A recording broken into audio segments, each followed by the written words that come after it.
Bienvenue sur notre chaîne d'actualité du PSG. Recevez chaque jour les dernières nouvelles et analyses sur l'équipe. Restez informés des transferts, blessures et matchs à venir. Le PSG sabote encore les plans du Barça sur le mercato. Déjà dans la construction de l'effectif pour la saison prochaine, Luis Enrique a bien l'intention de faire selon ses besoins, quitte à contrarier le FC Barcelone. Ça commence à être une vieille habitude et ça ne risque pas d'améliorer les relations entre deux clubs qui se détestent cordialement. Rivaux sur le plan sportif, cette saison l'a encore démontré avec l'affrontement en quart de finale de Ligue des Champions, le PSG et le FC Barcelone lorgnent souvent les mêmes joueurs, question de prestige et de hiérarchie sportive. Ils jouent tous les deux pour être des prétendants au titre suprême européen. Sur le terrain, c'est assez équilibré. Si le Barça a souvent montré sa supériorité il y a quelques années, lorsque Messi était encore présent, les Parisiens ont un peu rééquilibré les choses ces dernières saisons. En matière de mercato en revanche, c'est souvent le club français qui a eu le dernier mot sur son rival catalan. Si on remonte même au début de l'ère QSI en 2011,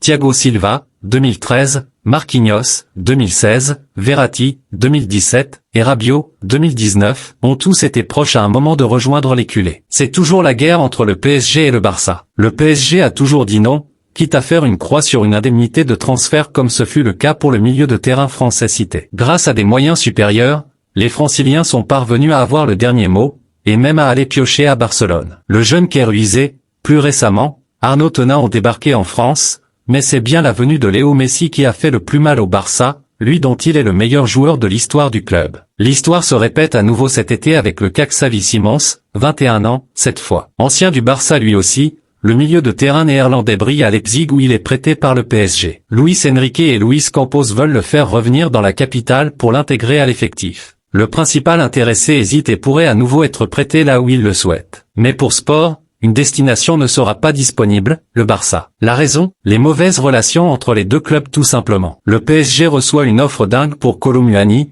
Al-Khelaifi dit non, c'est l'une des grandes déceptions de cette saison au PSG. Randal Kolo Muani a coûté très cher et n'a pas pesé sur le rendement offensif de son équipe. Malgré cela, Nasser Al-Khelaifi n'est pas disposé à le lâcher alors qu'une grosse proposition est en cours. Arrivé en grande pompe au Paris SG l'été dernier après un énorme bras de fer avec son club de Francfort, Randal Kolo Muani représentait le rêve de Kylian Mbappé et de Luis Campos pour faire franchir un cap au club de la capitale. Un an plus tard, la déception est terrible tant l'ancien Nantais n'a pas pu répondre aux attentes énormes générées par son transfert. Mais même si le finaliste de la Coupe du Monde 2022 avait coûté moins cher, l'échec sur le plan sportif n'en aurait pas été moins important. Présenté comme un candidat à une place de titulaire en attaque pour faire concurrence à Gonzalo Ramos, RKM n'a jamais convaincu, ni en pointe ni sur un côté. Quelques lignes de statistiques dans les matchs souvent de seconde zone, mais c'est tout pour le jeune attaquant qui se pose légitimement des questions sur son avenir. Un destin à la Hugo Ekitike se dessine s'il n'y a pas un changement radical, soit une amélioration dans son jeu,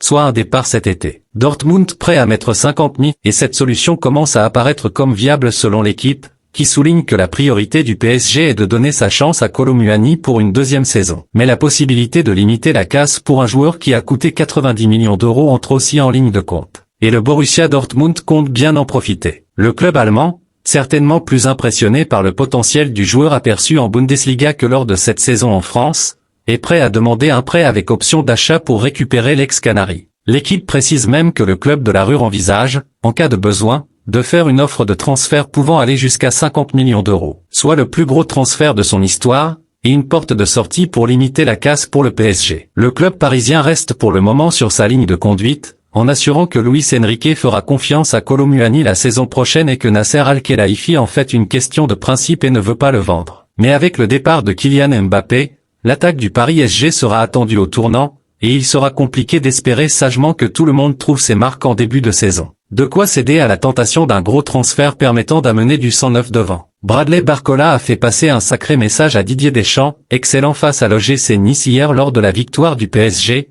2-1. Bradley Barcola a réalisé une très belle performance à quelques heures de la liste de Didier Deschamps pour l'Euro 2024. Voilà une prestation qui tombe à point nommé. Bradley Barcola a illuminé la Lens Riviera hier lors de la victoire du PSG à Nice, 2-1. Buteur, 18e, puis passeur, 23e, et enfin responsable de l'exclusion de Melvin Barr, 75e, qui a mis fin aux derniers espoirs du gym. L'ailier a tout fait pour offrir un nouveau record de points pris à l'extérieur à son équipe sur un championnat à 34 matchs. Il aurait même pu s'offrir un doublé s'il n'avait pas touché le poteau sur cette dernière situation à la 79e. Suffisant pour lui attribuer la meilleure note de la rencontre. Cette performance XXL tombe à pic pour un joueur dont on a pu regretter le manque de régularité cette saison. Débarqué cet été avec la lourde étiquette d'un transfert à 50 millions d'euros, l'ancien Lyonnais a mis un temps raisonnable à digérer ce nouvel environnement. Sur la seconde partie de saison, il s'est élevé au rang de titulaire, 40 matchs TCC, 4 buts et 8 passes décisives, offrant même de sacrées prestations en Ligue des Champions face à la Real Sociedad et au FC Barcelone. Ce fut plus compliqué contre le Borussia Dortmund.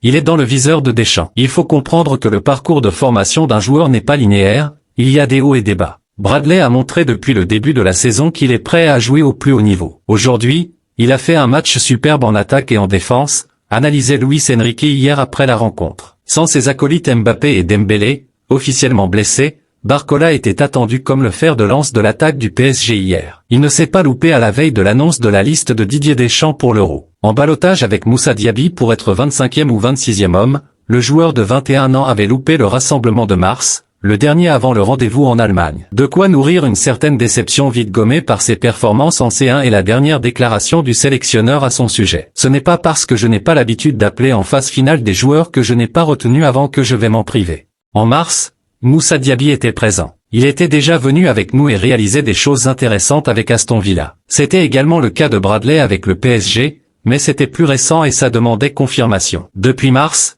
il a confirmé ses bonnes dispositions. Réponse ce soir aux alentours de 20h. Le Borussia Dortmund a déposé une plainte contre le PSG, opposé au Paris Saint-Germain lors des demi-finales de la Ligue des Champions. Le Borussia Dortmund en est sorti vainqueur. Mais les Allemands sont très remontés contre le club français, qu'ils ont décidé d'attaquer. Cette saison, le Paris Saint-Germain et le Borussia Dortmund se sont affrontés à 4 reprises. En effet, les deux équipes ont croisé le fer lors de la phase de poule de l'UEFA Champions League. Le 19 septembre, les Franciliens se sont imposés 2-0 à domicile avant de ramener le point du match nul lors de la manche retour 13 décembre dernier, 1-1. Invaincus face aux Marsupiaux, les hommes de Luis Enrique ont malgré tout terminé derrière au haut classement. Mais quelques mois plus tard, Dortmund et Paris se sont retrouvés en demi-finale de la Ligue des Champions. Favori sur le papier, le club de la capitale a chuté au Signal Iduna Park le 1er mai, 1-0, avant de sombrer au Parc des Princes le 7 mai, 0-1. Un terrible coup de massue sur la tête des troupes de Luis Enrique. En revanche, les hommes d'Edin Terzic étaient aux anges, eux qui se sont promis de remporter la coupe aux grandes oreilles pour Marco Rose, qui va quitter le club en fin de saison. Ils ont encore un ultime obstacle à franchir. Et quel obstacle? Le Real Madrid, qui a remporté la C1 à 14 reprises. Mais le BVB croit en ses chances le 1er juin prochain à Wembley. Le BVB est en colère contre le PSG. Pour cela, les Marsupiaux compteront sur tous leurs supporters. Des fans que la direction défend corps et âme. Le 27 avril, soit 4 jours avant le match aller de C1, Dortmund était monté au créneau pour se plaindre du traitement réservé par le PSG à ses supporters. Bild avait expliqué que les Allemands n'avaient pas apprécié le fait que les Franciliens réduisent le nombre de places attribuées aux visiteurs au Parc des Princes. En effet, la jauge était passée de 5% à 4%, soit environ 500 billets en moins. Un manque de respect selon les Borussans. Une question de sécurité pour les Parisiens. Malgré des négociations entre les clubs, le litige n'a pas forcément été réglé. Le BVB avait donc envisagé de porter plainte auprès de l'UEFA.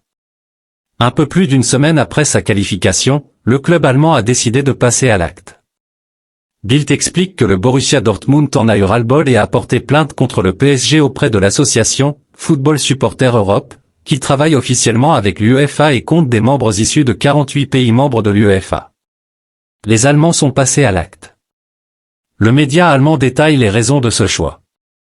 Comme expliqué avant, Dortmund se plaint d'avoir reçu 480 billets de moins que le PSG lors du match retour, alors que les champions de France avaient eu le quota habituel réservé aux clubs adverses.